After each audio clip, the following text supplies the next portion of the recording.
ఈ వీడియోలోని అంశం యేసయ్య ప్రభువు బోధనలలో మరియు బైబిల్ నుండి పాఠాలలో ఆసక్తి ఉన్నవారి కోసం ఉద్దేశించబడినది. ఇది ప్రతిఒక్కడి పట్ల ప్రేమతో మరియు గౌరవంతో పంచబడుతున్నది. ఇతర మతస్థుల భావాలను దెబ్బతీయడం లేదా బాధించాలనే ఉద్దేశం లేదు. ప్రతివారిని ఓపెన్ హార్ట్తో వీక్షించమని మరియు పాల్గొనమని ఆహ్వానిస్తున్నాము. Content of this video is intended for those interested in the teachings of Jesus Christ and the lessons from the Bible. It is shared with love and respect for all people and is not meant to offend or hurt the sentiments of individuals of other faiths. We welcome all to view and engage with an open heart. అత్యంత కృపగల మా పరలోక తండ్రి, దయాళుడా, ఆశ్చర్యకరుడు, నీకు స్తోత్రములు చెల్లిస్తున్నాను. ఆరాధనలు నడిపించింది మా ప్రభువా, మేము ఊహించిన దానికంటే, అనుకునే దానికంటే గొప్పగా దయచేయవాడు. నీ చిత్తాన్ని, నీ సంకల్పాన్ని గ్రహించినప్పుడు మాకు కలగబోయే మేళ్లను మేము చూడగలమని ఒప్పుకొనిచుంటున్నాము. శ్రమలు లేని కుటుంబాలు లేవు గనుక నాయన, విశ్వాసమునకు కర్తవు, దాన్ని కొనసాగించేవాడవైన నీ వైపే చూస్తూ నీవు మా కొరకు ఉంచిన దినాలలో బ్రతుకుటకు పరిశుద్ధాత్మ దేవుడు తోడుగాను మాలోనూ ఉండగా మహిమ పొందమని, నీ కొరకే జీవింపచేయమని, కొంత సమయము నీ మాటలు వినవని ఆశిస్తూ ఉంటుండగా మమ్మల్ని నడిపించి ఆదరించమని మా ప్రభువు ప్రియ రక్షకుడైన యేసు క్రీస్తు పేరట వేడుకొంచుంటున్నాము తండ్రి. ఎఫెసీయులకు రాసిన పత్రిక 1వ అధ్యాయము 8వ వచనం నుంచి చదువుతాను.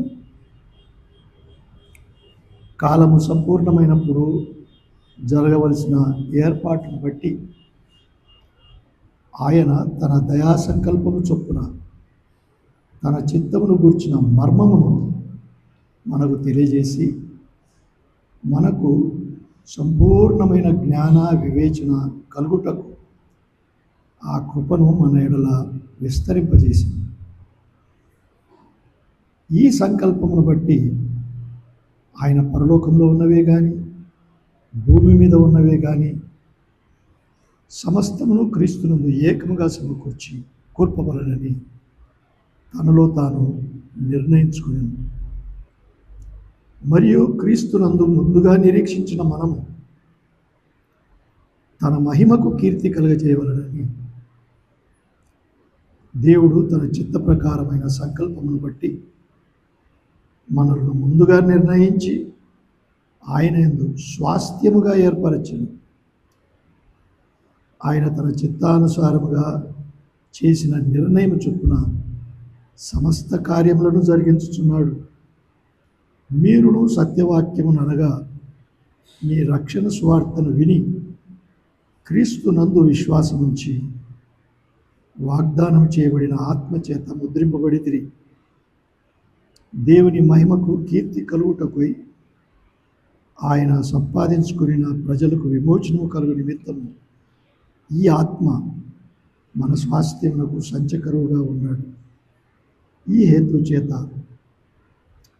ప్రభు అయిన యేసునందలి మీ విశ్వాసము గూర్చియు, పరిశుద్ధులందరి ఎడల మీరు చూపుచున్న ప్రేమను గూర్చియు నేను వినినప్పటి నుండి మీ విషయమై మానక దేవునికి కృతజ్ఞతాస్తుతులు చెల్లించుచున్నాను. మరియు మీ మనోనేత్రములు వెలిగింపబడినందున ఆయన మిమ్మల్ని పిలిచిన పిలుపు వల్లనైనా నిరీక్షణ ఎట్టిదో, పరిశుద్ధులలో ఆయన స్వాస్థ్యం యొక్క మహిమైశ్వర్యం ఎట్టిదో, ఆయన క్రీస్తునందు వినియోగపరిచిన బలాతిశయమును బట్టి విశ్వసించిన మనయందు ఆయన చూపుచున్న తన శక్తి యొక్క అపరిమితమైన మహాత్మ్యం ఎట్టిదో మీరు తెలుసుకొనవలెనని మన ప్రభు అయిన యేసు క్రీస్తు యొక్క దేవుడైన మహిమాస్వరూపియగు తండ్రి తన్ను తెలుసుకొనుటయందు మీకు జ్ఞానమును ప్రత్యక్షతయును గల మనస్సు అనుగ్రహించినట్లు నేను నా ప్రార్థనల యందు మిమ్మల్ని గూర్చి విజ్ఞాపన చేయుచున్నాను.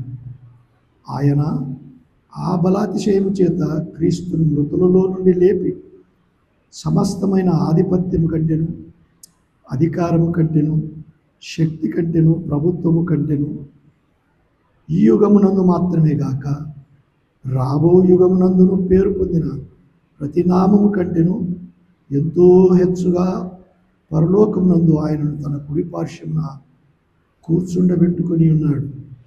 మరియు సమస్తమును ఆయన పాదముల క్రింద ఉంచి సమస్తముపైనే ఆయనను సంఘమునకు శిరస్సుగా నియమించాడు.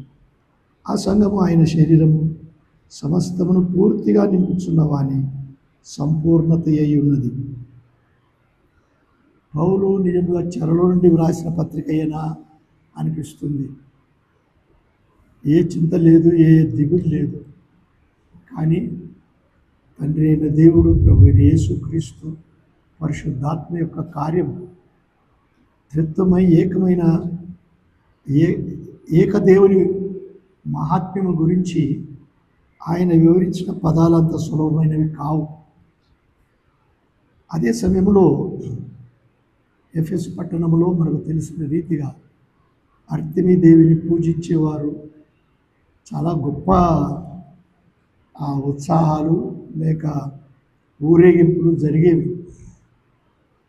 వారు వెండి విగ్రహాలను చేసి అవి అమ్ముడుపోవడం లేదు, పౌలు చేసిన రక్షణ స్వార్థను బట్టి అని ఆయనను దొమ్మిగా హింసించాలని హింసించినారు కూడా.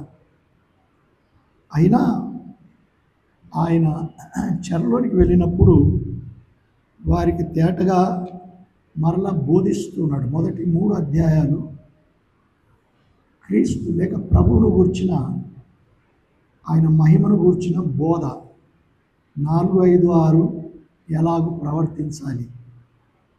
నేటి దినము క్రైస్తవులు అంటే వాటిలో నేను కూడా పెట్టుకుని అంటున్నాను.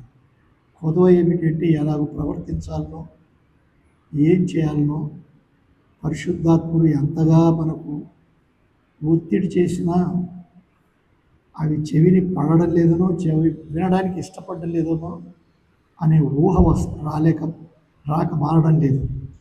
అది ఎలా ఉన్నా కానీ గతసారి మనం చూసినాము, కాలము సంపూర్ణమైనప్పుడు జరిగేటివి అవి ఏవి అని అనేక విషయాలు చూసినాము. పాత నిబంధనలో చెప్పినాడు ప్రభు, క్రొత్త నిబంధనలో కూడా ఆయన చూపించినాడు.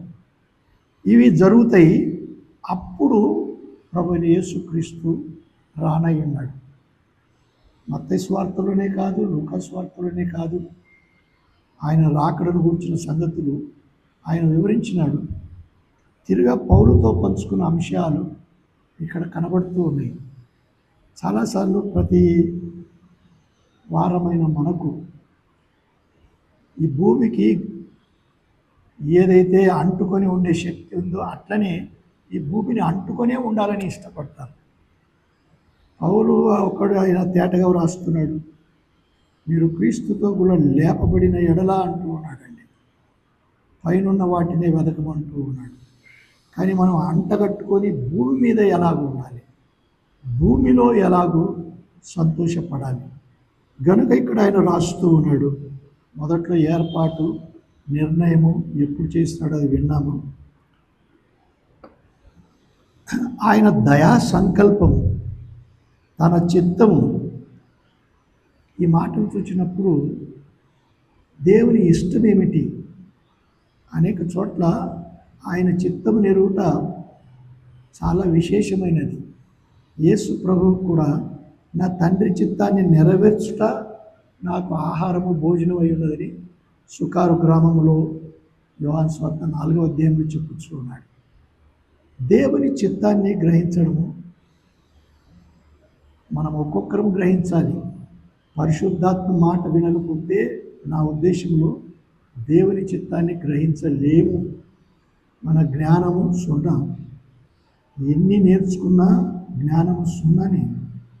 పరిశుద్ధాత్ముడు నేర్పించినది నేర్చుకొని విధేయులమై ఆ ప్రకారం జీవించినట్లయితే ఉదయించినట్టు సూర్యుడు ఉదయించినట్టు నా నామందు భయభక్తుల గల వారికి నీతి సూర్యుడు ఉదయించునని మలాకి రాస్తున్నాడు. వారు క్రొవ్విన దూడల వలె గంతులు వేయచ్చు, సాగిపోదురు లేక పరిగెత్తెదరు అంటున్నారు. మనం క్రొవ్విన దూడలు లెక్కున్నామా, పడిపోయిన పశువులు లెక్క ఉన్నామా? అందరము. ఈ మాటలు ఎందుకు పరిశుద్ధాత్ముడు పరిశుద్ధ గ్రంథములు 2000 సంవత్సరాల క్రితం 60 సంవత్సరాల్లో క్రొత్త నిబంధన రాయబడగా వాటిలో ఇమిడి ఉన్న సత్యాలు అమూల్యమైనవి. పరిశుద్ధాత్ముడు వాళ్ళను ప్రేరేపించడం మాత్రమే కాక మనలో కూడా నివసిస్తూ ఉన్నాడు. ఆ హెచ్చరిక మనకు ఉండాలి. ఇక్కడ చూస్తున్నాం దయా సంకల్పము, ఆయన చిత్తము, దానిని బట్టి మర్మము తెలియపరుస్తున్నాడు. ఏమి జరగనై ఉన్నదో మనం చూసినాము. ఎలాగో దానియేలు, యెహెజ్కేలు గ్రంథాలు మర్మాలు తెలియపరిచినారు, జకరియా గ్రంథము. కానీ వారు మార్చబడలేదు. 400 సంవత్సరాలు దేవుడు మాట్లాడకుండా ఉన్నాడు. నేను అనుకుంటా దేవుడు విసిగిపోయినాడా ఏమో తెలియదు. కాలము సంపూర్ణమగు వరకు 400 సంవత్సరాలు దర్శనం లేదు, ప్రవక్త మాటలు లేవు. ఆమోసు కూడా అంటున్నాడు, ఒక రోజు రానై ఉన్నది దేవుని మాటలు కొరత అవుతాయి. జాగ్రత్తగా ఉండాలి. ఉన్నప్పుడే అవి విని నేర్చుకోవడం అవసరం. నా చిత్తాన్ని నెరవేర్చుకుంటాననుకుంటే ఆయన ఇంకా మర్మము దయచేసినాడు. పౌలు రాస్తున్నాడు ఆ మర్మం 3వ అధ్యాయంలో, తర్వాత మనం చూసుకుందాము. ఈ మర్మము ఎలాగో ఆత్మమూలముగా 3:5లో చూస్తూ ఉన్నాము. ఆత్మమూలముగా దేవుని పరిశుద్ధులకు అపోస్తలులకును ప్రవక్తలకును బయలుపరిచి ఉన్నట్టుగా పూర్వకాలములందు మనుషులకు తెలియపరచబడలేదు. కాలము సంపూర్ణము లేక ఏమో చూస్తూ ఉన్నాము. కాలము సంపూర్ణమైనప్పుడు జరగవలసిన ఏర్పాటును బట్టి ఏం చేస్తూ ఉన్నాడు? తన చిత్తమును గూర్చిన మర్మమును మనకు తెలియజేసి, ఇంకేమన్నాడు? మనకు సంపూర్ణమైన జ్ఞాన వివేచన కలుగుటకు ఆ కృపను మన ఎలా విస్తరిస్తున్నాడు. కృప అంటే దానికి ప్రార్థన చేసి పొందలేము, పుణ్యకార్యాలు చేసి పొందలేము, నీతి కార్యాలు చేసి పొందలేము. ఉచితముగా దేవుడు దయచేసేది కృప. అందుకే పైన చాలాసార్లు చూస్తున్నాము. 4వ వచనంలో కూడా చదివినాము. తన ప్రియుని యందు తాను ఉచితముగా మనకు అనుగ్రహించిన తన కృప, ఉచితముగా అనుగ్రహించినాడు కృప. మరల 7వ వచనం దేవుని కృప, దాని ఐశ్వర్యం గలది కృప. ఎలాగో నిజమే, ఆయన ధనవంతుడయ్యుండి మనము తన దారిద్ర్యం వలన ధనవంతులము కావాలని మన నిమిత్తము దరిద్రుడైనాడు. ఐశ్వర్యవంతుడు, సమస్తమును మాట చేత నిర్వహించినవాడు. బంగారు గనులు దవ్వి కనుక్కుంటూ ఉన్నారండి. బంగారు ఎంతో విలువైనది అంటున్నారు. దాన్ని దాచిపెట్టిన వారెవరు? ఇప్పుడు ఆర్టిఫిషియల్ ఇంటెలిజెన్స్ అని వస్తూ ఉన్నదా, సెమీ కండక్టర్స్ అవి ఇవి. వాటికి కావలసిన పదార్థాలు, విలువైన పదార్థాలే. కానీ ఇన్ని రోజులు అవి ఎవరు కనిపెట్టలేదు. చైనా దగ్గరనే ఉన్నాయని, ఇంకా ఎక్కడో ఐర్లాండ్లో అటువైపు ఉన్నాయని. ఇప్పుడు దానికి ఎక్కువ విలువ ఎక్కుతూ ఉందండి. ఎందుకు? రేపు అవి చాలా పని చేస్తాయి. ఇవన్నీ ఎవరు దాచిపెట్టినది? ఆయన ధనవంతుడైన వాడు, ఆయన ఐశ్వర్యవంతుడు. గనుక ఇక్కడ ఏమో చూస్తూ ఉన్నాము, అందును బట్టి ఆ కృపను మన ఎడల విస్తరింపజేసినాడు. ఇవన్నీ ఉచితంగా దొరుకుతూ ఉన్నాయండి. చేసి ఈ సంకల్పమును బట్టి, ఏది ఆయనకు ఒక సంకల్పం ఇంతకుముందే విన్నాం కదా, జగత్తు పునాది వేయ కంటే ముందు మనల్ని ఏర్పరచుకున్నాడు. అందులో ఆయన చిత్త ప్రకారమైన సంకల్పం, దయా సంకల్పం, అందులో దయనే ఉంది. దాన్ని బట్టి ఏర్పరచుకున్న దేవుడు ఇంకోటి ఏం చేస్తూ ఉన్నాడు? క్రీస్తును పరలోకంలో ఉన్నవే కానీ భూమి మీద ఉన్నవే కానీ సమస్తమును క్రీస్తునందు ఏకముగా సమకూర్చవలనని తనలో తాను నిర్ణయించుకున్నాడండి. చెదరిపోయిన వారు లేకపోలేదు. పరలోకంలో విన్నాము, వాడు త్రోయబడతా ఉన్నాడు. ప్రకటన గ్రంథంలో చూచినాం 9వ అధ్యాయంలో. ఎందుకు త్రోయబడతా ఉన్నాడు? వాడిని తీసేస్తే తక్కిన వారంతా ప్రభువారే. వారిని అనుసరించేవారు ఉన్నారండి. ఎక్కడే కానీ గుంపులు ఎప్పుడు ఏర్పడతాయంటే 2 తలలు ఉంటే గుంపులు ఉంటాయండి. ప్రభు మనకు తలగా ఉంటే గుంపులు ఉండరు. నేను తలనంటే కొందరు అమాయకులు ఉంటారు, కొందరు మాంత్రికులు ఉంటారు. గనుక పరలోకములు ఉన్నవే కానీ భూమి మీద ఉన్నవే కానీ ఏం చేయాలని కోరుతూ ఉన్నాడు? సమస్తమును క్రీస్తునందు ఏకముగా సమకూర్చవలనని ఆయన నిర్ణయించుకున్నాడు. దేవుడు నిర్ణయించుకున్నాడంటే దాన్ని అడ్డగించేవాడెవడు? కేవలము ఆయన కాచుకొని ఉన్నాడు సమయం కొరకు. ఎందుకు?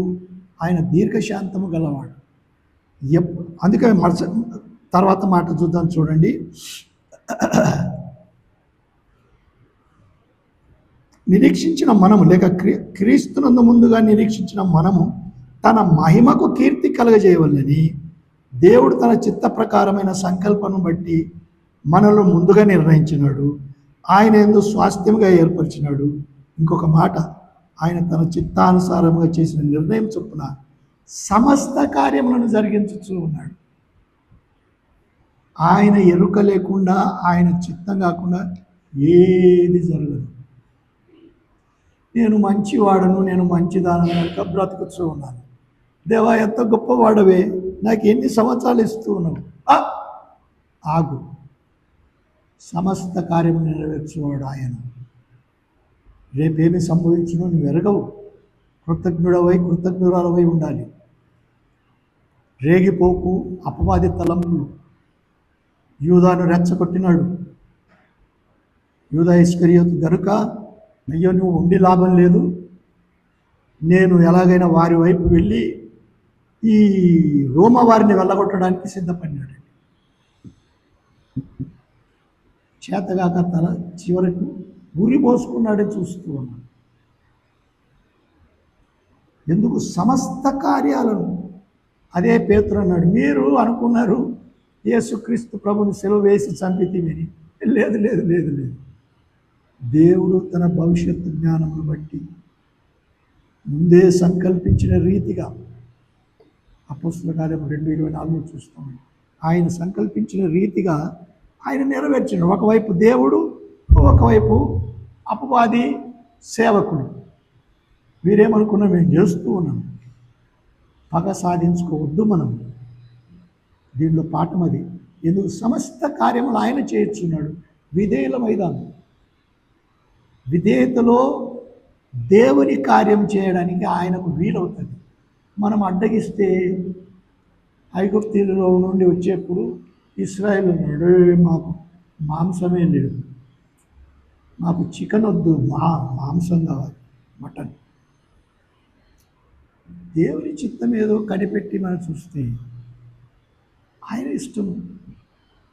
వారికి ఏం చేసినాడు? దండిగా పూరేళ్ళని తెప్పించి తిను తిను అని తినిపించినప్పుడు అవి పండ్ల సందులో కూడా ఇరుక్కున్నాయని చూస్తున్నాం.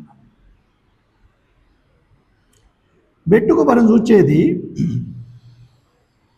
క్రీస్తునందుకు ముందుగా నిరీక్షించిన మనము తన మహిమ కొరకు ఏం చేయాలి? దాని కీర్తి కలగజేయాలి. మహిమకు కీర్తి. ఆయన మహిమాకరుడు, సమీపింపరాని తేజస్సులో అమరత్వం కలిగిన దేవుడు. తిమోతికి రాసుకుంటున్నాడు, దైవజనుడా, ఆయన చావులేనివాడు, నిరంతరము ఆది అంతములై ఉన్నవాడు, చావులేనివాడు. ఆయన సమీపింపరాని తేజస్సులో ఉన్నాడు అని చెప్తూ ఉన్నాడండి. అటువంటి మహిమకు కీర్తి కలగజేయాలి. ఎట్లా? బాగా పోట్లాడి, నేనన్నదే సై కదా. మనము ఎట్లా వస్తూ ఉన్నాం ఆరాధనకు పరీక్షించుకోవాలి. పోరాటంతో వస్తున్నావా, ఈమె పొడుచుకోవాలి ఈయనకు పొడుచుకోవాలని వస్తూ ఉన్నావా? జాగ్రత్త.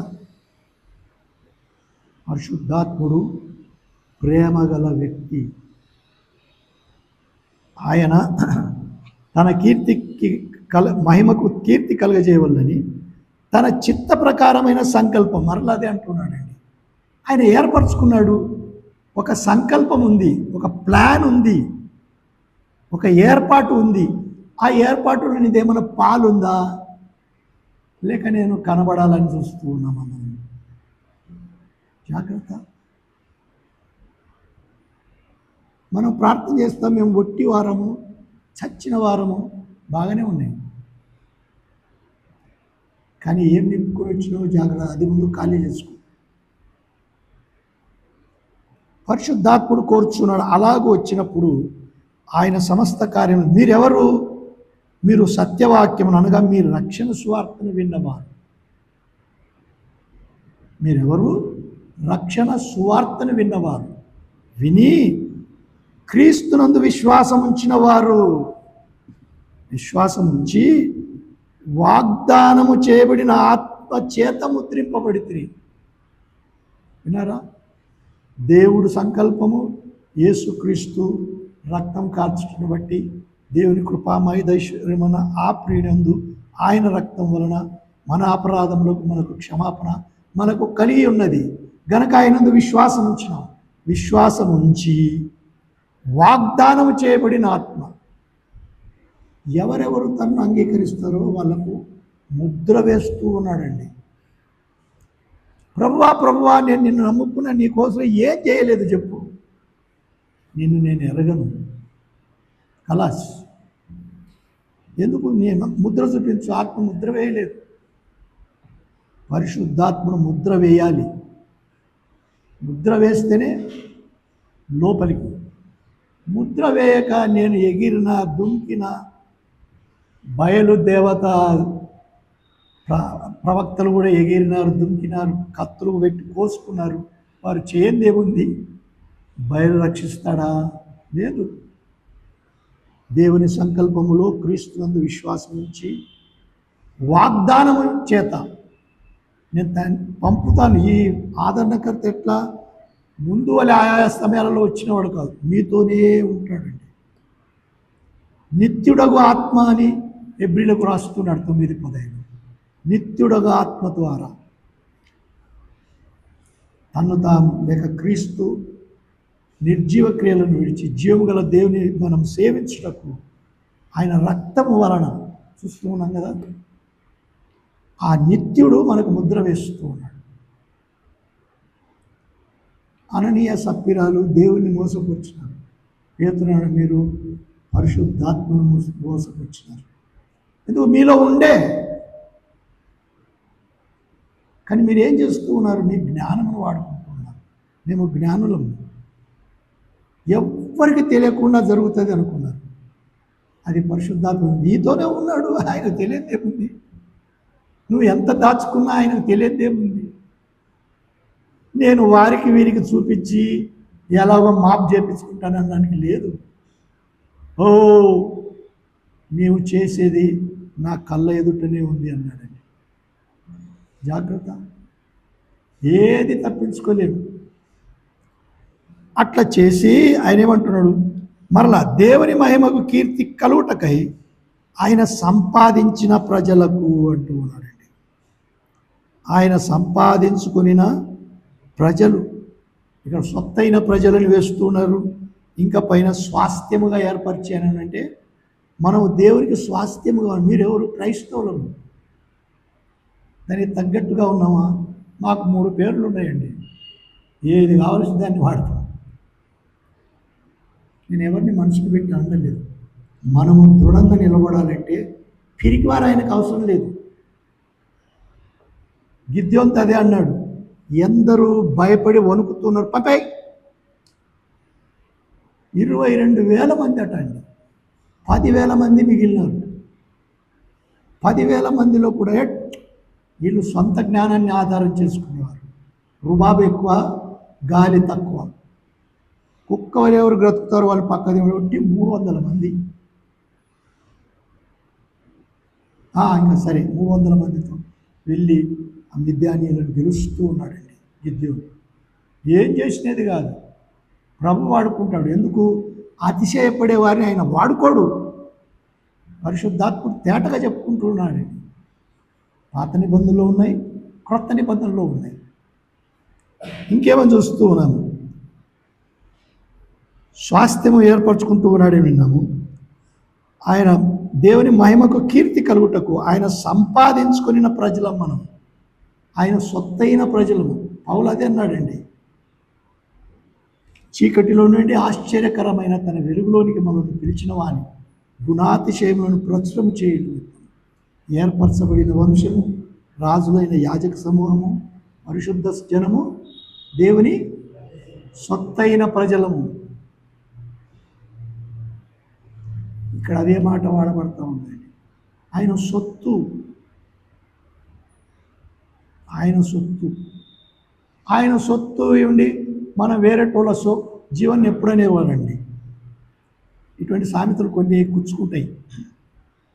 సొమ్ము ఒకరిది, సోకొకరిది అన్నట్టు అనేవాడు. నాకు అర్థమయ్యేది కాదు. ఇదేంటి జీవన్ అంటే, అరే సొమ్ము వాళ్ళది, సోకు వీళ్ళది. మనం ఎవరి సొత్తు? యేసు ప్రభు సొత్తు. సోకెవరిది? లోకంలో ఉండేవారిది. జాగ్రత్త. అదే ఆయన చెప్తూ ఉన్నాడండి. ఆయన సంపాదించుకున్న ప్రజలకు లేక సొత్తైన ప్రజలకు విమోచనము కలగాలి. ఎప్పుడు? ప్రభు వచ్చినప్పుడు. క్రీస్తునందు మృతులైన వారు లేస్తారు. ఆ మీదట సజీవమై నిలిచి ఉండి మనము మార్చబడతాము. ఉంటామా గుంపులు? అది ఆయన అంటున్నాడండి.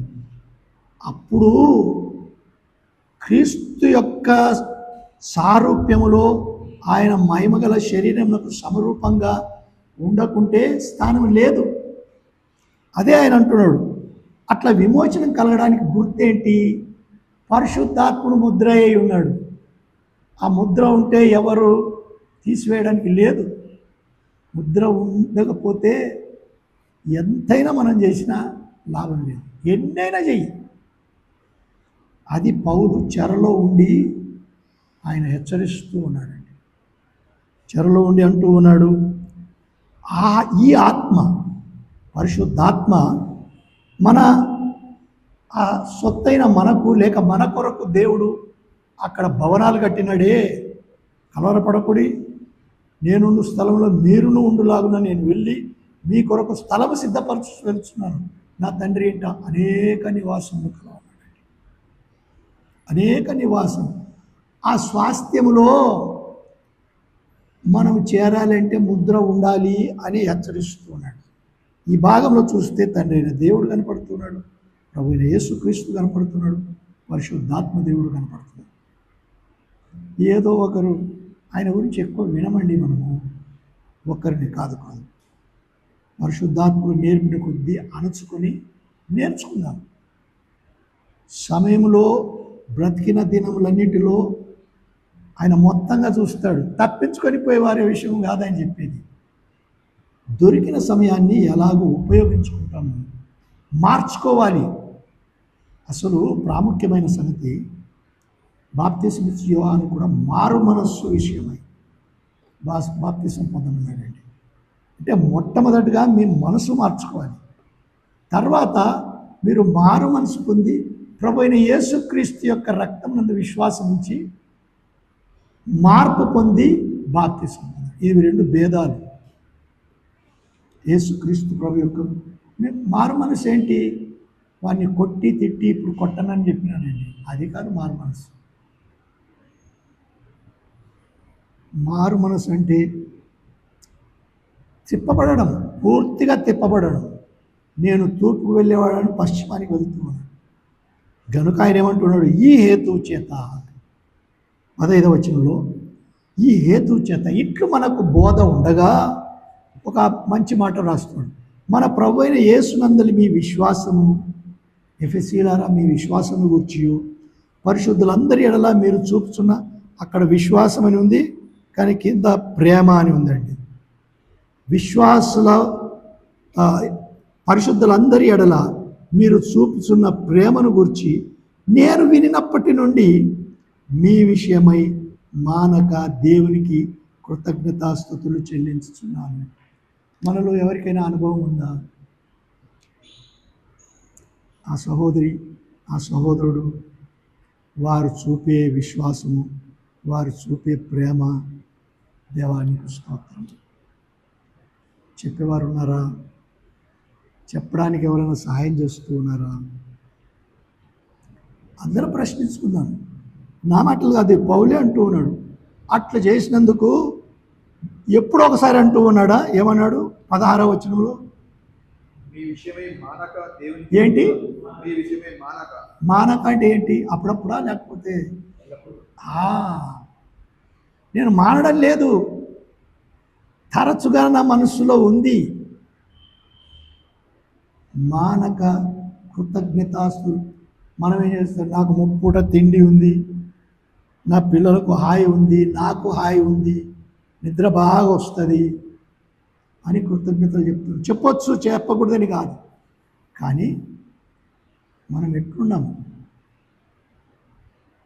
మనము మాన్యతయు భక్తియు కలిగి సుఖముగాను నెమ్మదిగాను జీవించడం ఎంత మనుషులందరి కొరకు, రాజుల కొరకు, అధికారులందరి కొరకు ప్రార్థన, విజ్ఞాపన, యాచనలు, కృతజ్ఞతాస్తులు చెల్లించవాలని మిమ్మల్ని హెచ్చరిస్తూ ఉన్నాను.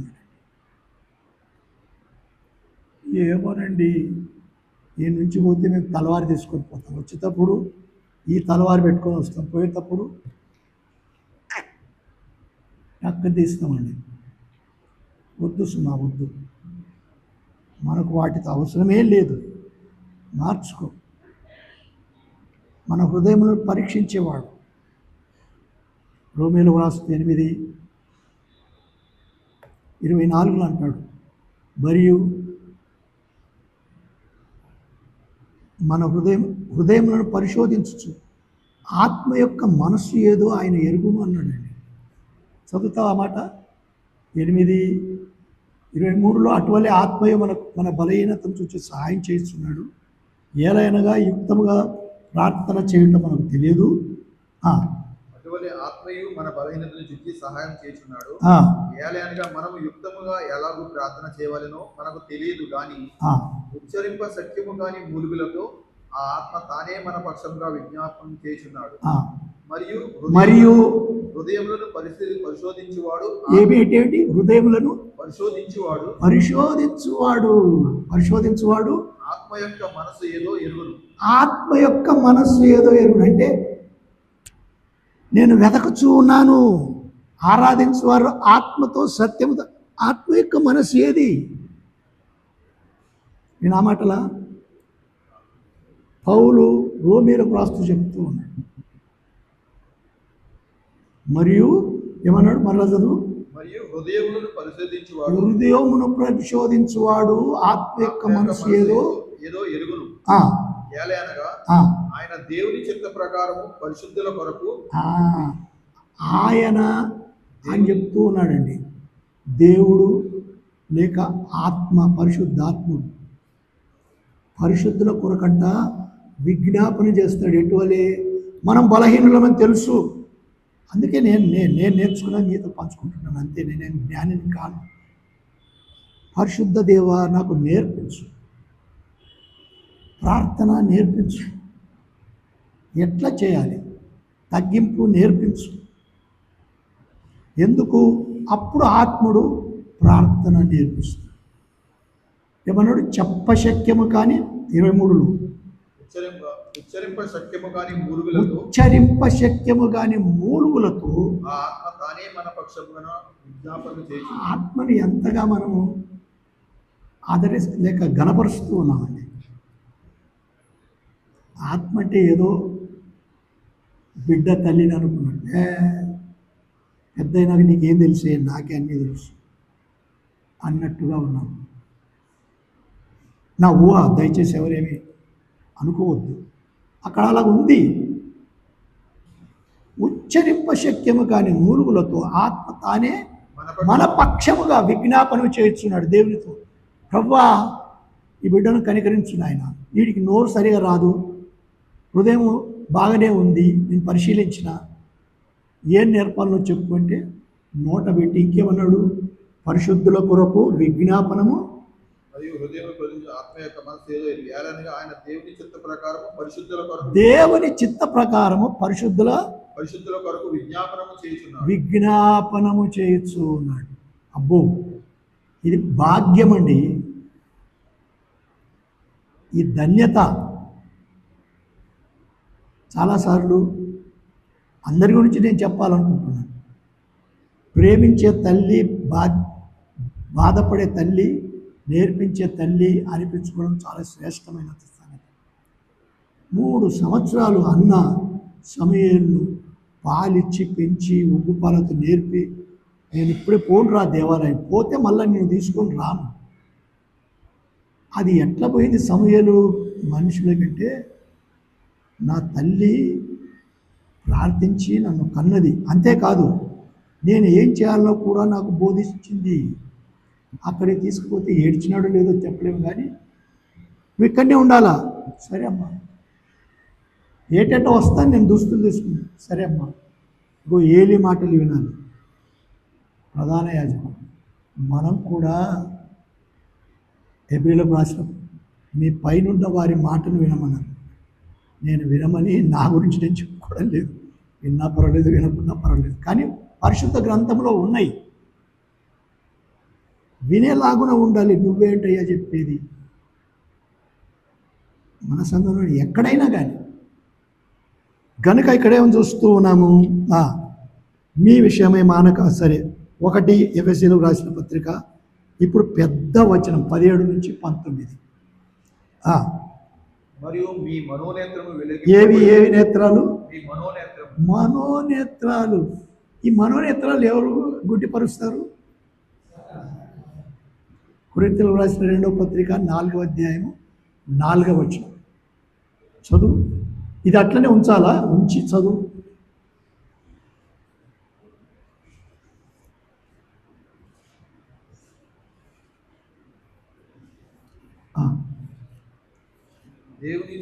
దేవుని స్వరూపి అయి ఉన్న క్రీస్తు మహిమను చూడు ఆ మాటలు.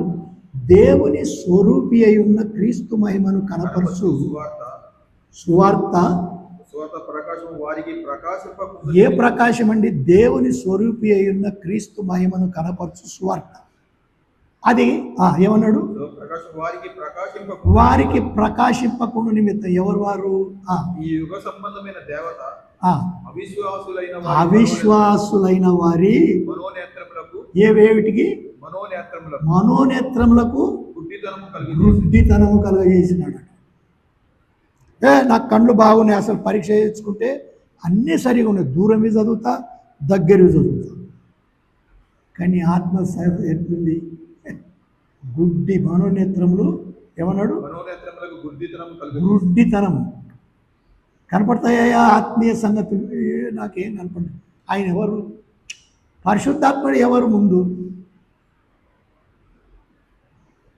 అయితే దేవుని స్వరూపి అయిన క్రీస్తు మహిమను కనపరచు సువార్త ప్రకాశం వారికి కనిపింపకుండా నిమిత్తం ఈ యుగ సంబంధమైన దేవత అవిశ్వాసులైన వారి మనోనేత్రములకు గుడ్డితనము కలుగజేసింది.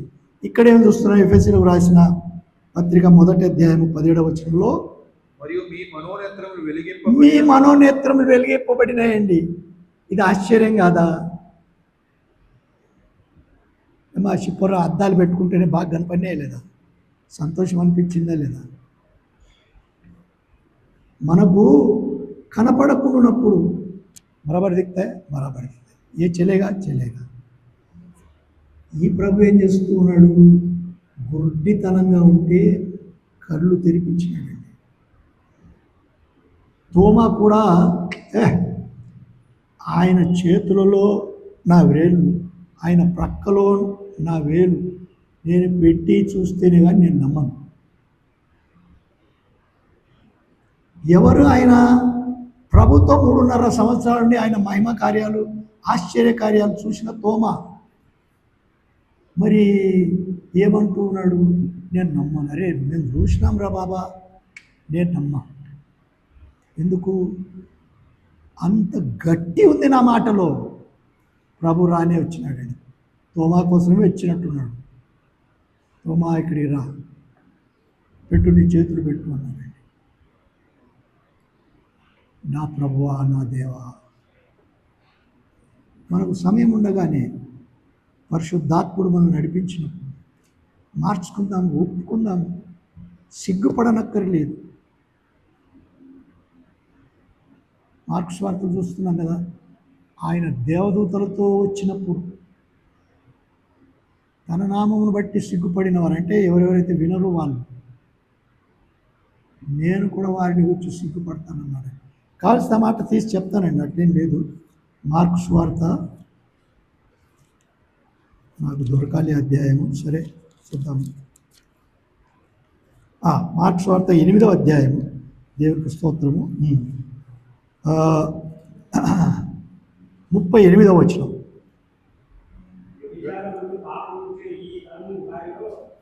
ఎవరట ఈ తరం వారు? వ్యభిచారమును పాపమును చేయు ఈ తరం వారిలో నన్ను గూర్చియు నా మాటలను గూర్చియు సిగ్గుపడువాడు.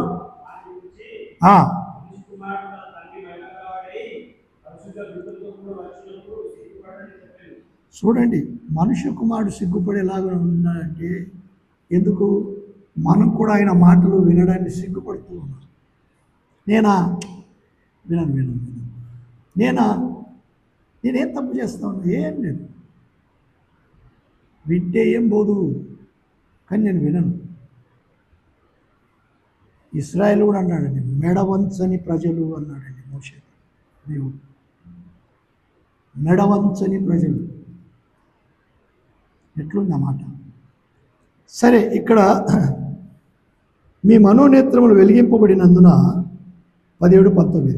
మరియు మీ మనోనేత్రం వెలిగింపబడినందున ఆయన మిమ్మును పిలిచిన పిలుపు వల్లనైనా నిరీక్షణ ఎట్టిదో. అంటే ఏంటి? మనల్ని పిలిచినది ఒక నిరీక్షణ ఉండాలి. నేను ఎందుకు క్రైస్తవునైనా, నేను ఎందుకు విశ్వాసినైనా? అరే బేతెల్లో పోయి కూర్చొని ఆరాధన, రొట్టెస్తే రొట్టె విరిచి, గిన్నె వేస్తే గిన్నెలు దాగి జబ్బున నేను క్రైస్తవుని విశ్వాసం, నాకు పాట పాడడానికి వస్తుంది, ప్రార్థన చేయడానికి వస్తుంది, ఏ త్యాలు చెప్పు. అట్లా ఉండడానికి నిరీక్షణ గలవారం. విశ్వాసము, నిరీక్షణ, ప్రేమ అని కొరింథీయులకు రాస్తూ 13వ అధ్యాయంలో అన్నాడు. వీటి యందు ప్రేమ గొప్పది, కానీ విశ్వాసం ఉన్న వారికి నిరీక్షణ కూడా ఉండాలి. ఎదురు చూపు. రానయ్యున్నాడు ప్రభు, నేను నిరీక్షిస్తూ ఉన్నాను. పిలిచిన పిలుపు వల్లనైన నిరీక్షణ ఎట్టిదో పరిశుద్ధులలో ఆయన స్వాస్థ్యం యొక్క వినండి, దేవుడు ఏర్పరిచిన స్వాస్థ్యం యొక్క మహిమ ఐశ్వర్యం ఎట్టిదో ఈయన ఎలాగో కలుపుతూ ఉన్నాడు చూడండి. మీ మనోనేత్రాలు వెలిగింపబడినాయి కదా, వెలిగింపబడినందున మీ నిరీక్షణ ఎట్టిది? ఎదురు చూడండి. ఇప్పుడు దేవుడు మనోనేత్రాలు తెరిస్తే నేరుగా యేసు ప్రభు దేవుని కుడి పార్శ్వంలో కూర్చుని చూడగలమండి. అందుకే ఫిలిప్పీ రాస్తూ అన్నాడండి, అదిగో రానయ్యున్న ప్రభు కొరకు మనం ఎదురు చూస్తూ ఉన్నాం. ఎట్లా? మనోనేత్రము నిరీక్షణ గలవారు. రేపటి నాకు ఏం కాకుండా చూడు ప్రభు, కోవిడ్ వస్తుంది అని అన్నారు, ఆంధ్రలో 7-8 కేసులు, నాకు రాకుండా కాపాడు. ప్రార్థన వద్దా? చేయి ప్రార్థన. కానీ నీ నిరీక్షణ ఏమిటి? నీ నిరీక్షణ ఏమిటి? అది కాదు. నీ చిత్తమైతే, అదే పౌలు అన్నాడు అపోస్తల కార్యాలు 20-24లో, నా పరుగును తుదముట్టించుట యందు నా ప్రాణం నాకు ఎంత మాత్రమో ప్రియమైనదిగా నేను ఎంచుకున్నట్లేదు. ప్రాణం ప్రియమైనదిగా ఎంచుకున్నట్లేదు కనుకనే కొరింథీయులకు రాసిన 2వ పత్రిక అన్నాడు, ఎన్ని ప్రయాణాలు చేసినాడు, ఎన్ని దెబ్బలు తిన్నాడు. దొంగల చేత, దొంగలు ఊరికెళ్ళి తీసుకుంటారండి, 4 కొట్టి రక్తము గారేలాగా చేసి చూసినాం కదా.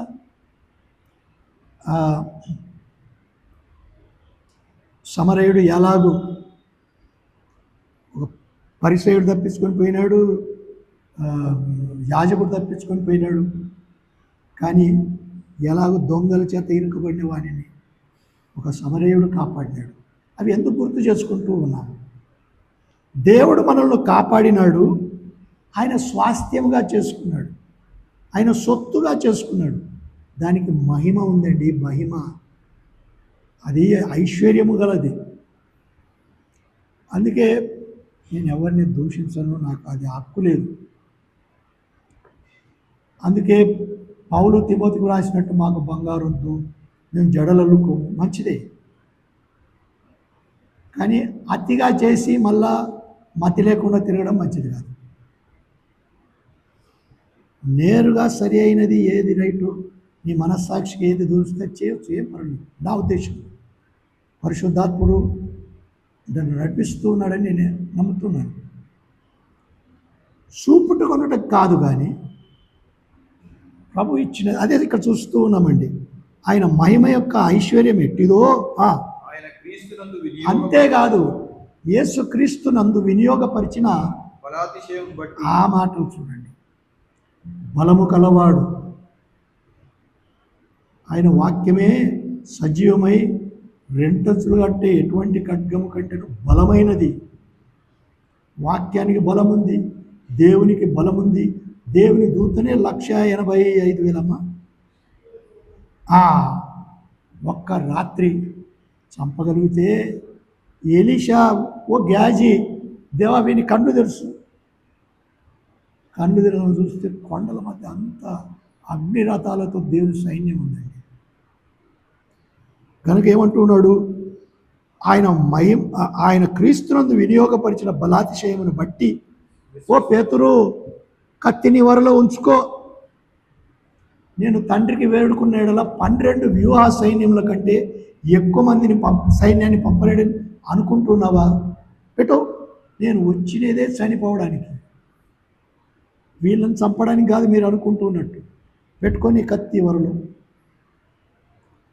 కత్తి ఎత్తినవాడు మంచివాడు కాదు. పగబెట్టి మాట అన్నవాడు నేను కట్టుతూ ఉన్నాను దానికి, వాడు కూడా మంచివాడు కాదు. పగ చాలా చెడ్డది. సరే, ఇక్కడ చూస్తూ ఉన్నాము, ఆ వినియోగపరిచిన బలాతిశయమును బట్టి విశ్వసించు మనయందు ఆయన చూపుచున్న తన శక్తి యొక్క అపరిమితమైన ఎవరెందు చూపుతూ ఉన్నాడు? మన యందు అంటూ ఉన్నాడండి. ఆ దేవుడు క్రీస్తునందు చూపిన బలాతిశయం చేత మన యందు చూపుచూ ఉన్న శక్తిని బట్టి ఆయన చూపుచున్న తన శక్తి యొక్క అపరిమితమైన మహాత్యం ఎత్తిదో మీరు తెలుసుకునవలెనని. అంటే ఎఫెసీయులు మనోనేత్రం తెలవకపోయినా కానీ ఇంకా తెలుసుకోలేదు. మీరు తెలుసుకోవాలని ఏం జరుగుతూ ఉంది? మన ప్రభువైన యేసుక్రీస్తు యొక్క దేవుడైన మహిమ స్వరూపి యొక్క తండ్రి నన్ను తెలుసుకున్నయందు మీకు జ్ఞానమును ప్రత్యక్షతను గల మనస్సు అనుగ్రహించినట్లు నేను నా ఈ ప్రార్థన చూడండి, కృతజ్ఞతాస్తుతులు చెల్లించిన ప్రార్థన. అదే సమయంలో ఏది మీకు కావాలన్న దాని గురించి నేను అడుగుతా ఉన్నా, ధైర్యం తెచ్చుకోండి. ఇంతకు ముందు కూడా అన్నాడు, జ్ఞాన వివేచన మీకు కలగాలి అని అన్నాడండి. కాలము ముందు కాలాన్ని జరగబోయేటివి అవన్నీ కనపరిచిన దేవుడు మర్మమును తెలియజేసి మీకు జ్ఞానాన్ని వివేచనాన్ని దయచేసినాడు. ఇప్పుడేమంటూ ఉన్నాడు? ఆ జ్ఞానమును కలిగి మహిమా స్వరూపకుత తన్ను తెలుసుకొనుట యందు. ఇప్పటి వరకు మనం ప్రభువును గురి తెలియనాడు పెద్ద పెద్ద దైవజనులు అంటారు. మేము ఇప్పటి వరకు ఇంకా దేవుని వాక్యం ఎరిగిన వారంతా ప్రభు అయిన యేసుక్రీస్తు. అదే ఇంతవరకు మనం చదివిన మాటలో రోమీయులకు రాసిన పత్రిక 8వ అధ్యాయంలో, ఎందుకనగా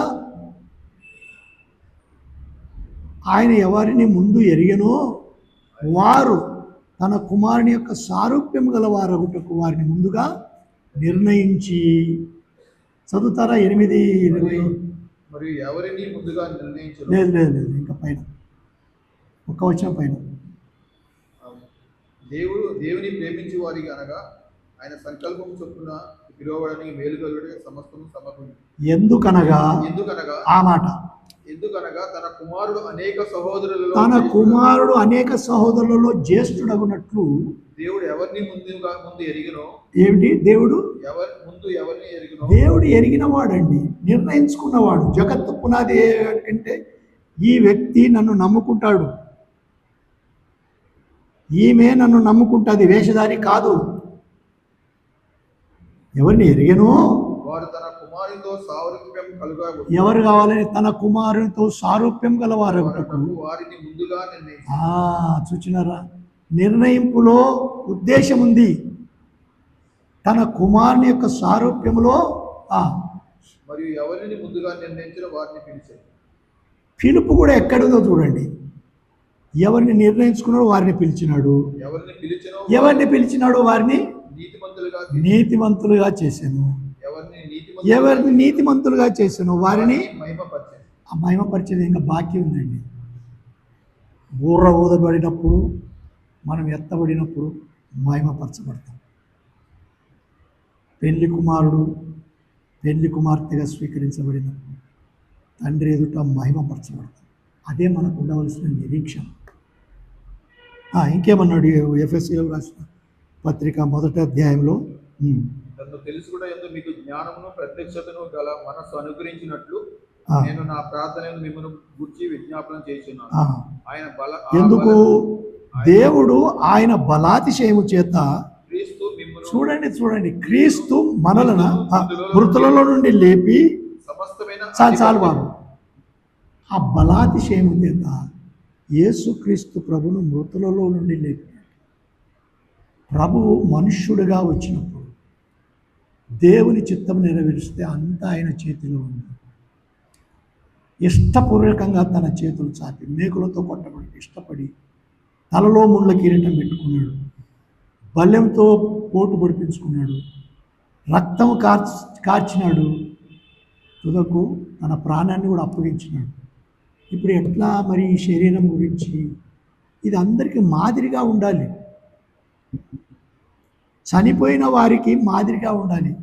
3వ దినమున ఆయన ఉందన్నాడు, నా ప్రాణం పెట్టుటకు అధికారం కలదు, దాన్ని తీసుకొనుటకు నాకు అధికారం కలదు, ఎవడును నా యొద్ద తీసుకొని. అయితే ఇప్పుడు ఏం చూస్తున్నాము?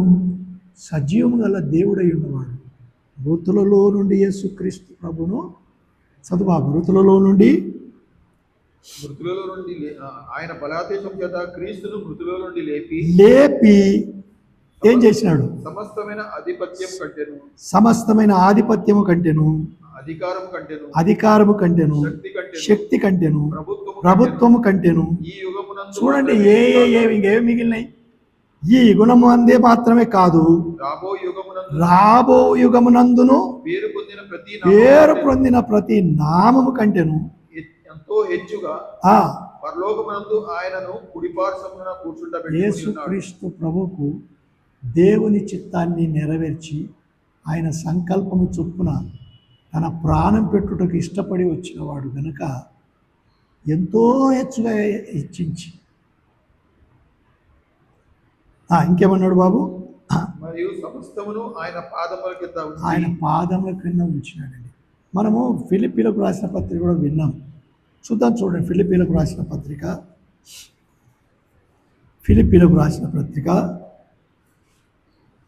9వ వచనం, 2వ అధ్యాయం 9వ వచనం.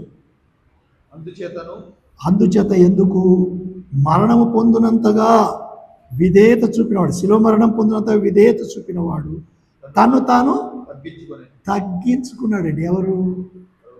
దేవుడై ఉన్నవాడు. అసాధ్యము. ఇంతుంటే తగ్గించుకోలేము అసలు. ఎలా తగ్గించుకుంటాము? అయ్యో నేనా? వాళ్ళకంటే నేను పెద్ద, వారికంటే ఘనం నాకుంది అని ప్రభు తగ్గించుకున్నాడు గనుక అందుచేతను ఎక్కడెక్కడ? పరలోకమందున్న వారిలో గాని, భూమి మీద ఉన్న వారిలో గాని, భూమి క్రింద ఉన్న వారిలో గాని, వినండి, ప్రతివాని మోకాలను యేసు నామమున వంగునట్లు ప్రతివాని నాలుకయు తండ్రి అయిన దేవుని మహిమార్థమై యేసుక్రీస్తు ప్రభు యేసుక్రీస్తు ప్రభు అని ఒప్పుకొనున్నట్లును దేవుడు ఆయనను అధికముగా హెచ్చించి, చూడండి, దేవుడు ఆయనను అధికముగా హెచ్చించి ప్రతి నామమునకు పైనామమును ఆయనకు అనుగ్రహించి. అదే పౌలు అక్కడ కూడా రాసినాడు, ఇక్కడ కూడా అదే రాస్తున్నాడు. ఆయన పాదముల క్రింద ఉంచనై ఉన్నాడండి. హెబ్రీలకు రాస్తూ అదే మాట అన్నాడండి. ఆ మాట కూడా చదివి ముగిస్తాను. లేక ఇంకొక మాట, హెబ్రీలకు రాసిన పత్రిక 10వ అధ్యాయము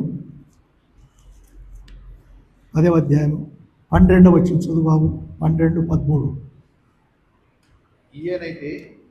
ఈయనైతే అంటే ప్రభు యేసుక్రీస్తు అయితే పాపముల నిమిత్తమై సదాకాలం నిలుచు ఒక్క బలిని అర్పించి అప్పటి నుండి తన శత్రువులు తన పాదములకు పాతపీఠముగా చేయబడి వరకు కనిపెట్టుచు దేవుని కుడిపార్శ్వమున ఆసీనుడై, చాలు బాబు చాలు, దేవుని కుడిపార్శ్వమున ఆసీనుడైన అంటే దేవుని స్వరూపి, దేవునితో సమానంగా ఉంటా విడిచిపెట్టకూడని భాగ్యం. ఇప్పుడు దేవునితో సమానంగా కూర్చున్నాడు, కుడి పార్శ్వమున కూర్చున్నాడు. ఇది ఒక భాగ్యం కనుక